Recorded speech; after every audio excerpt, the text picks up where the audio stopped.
of their business. So when they're first launching and first starting, it's first going through this process of number one, understanding, getting clear on what their value proposition is to the world. Because if we don't clearly define this problem that we can have a solution towards, and then be able to authentically communicate it to our target audience, then that's a big problem right off the bat.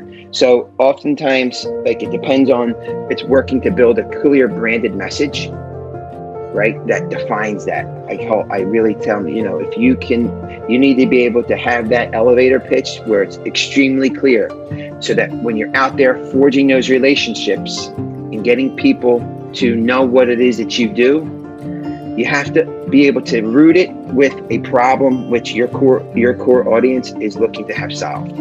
So I know, and what I found is, with me, service-based professionals and entrepreneurs are often living in overwhelm and frustration. Okay, so how do we eliminate that so they actually can profit in their business and move forward? So that's usually the first step. So oftentimes I say the first thing, some of the things we talked about earlier from the budgeting standpoint, because you are the CEO, you are the person who has to understand the whole entire playing field and level. But if you are the voice or the face of the business, then a lot of the core components, I'd say like the first year, is going to be about creating brand awareness, right? Getting comfortable with being able to deliver that message to your audience consistently enough where you're going to start gaining an audience. All right.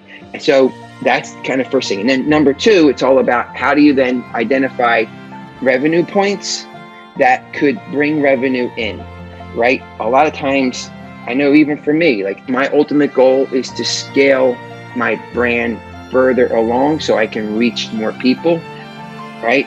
But that was not things that I did consistently. Most of my business up to this point has been referrals, right? A lot of belly to belly marketing and just pure relationships, because again, pre-pandemic,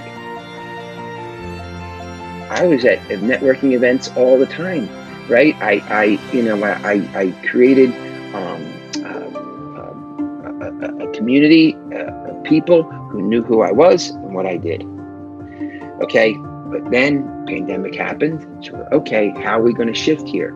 Then I also now moved to a whole nother area. So I'm really glad and happy that there's a situation now where I live now, there's more opportunities.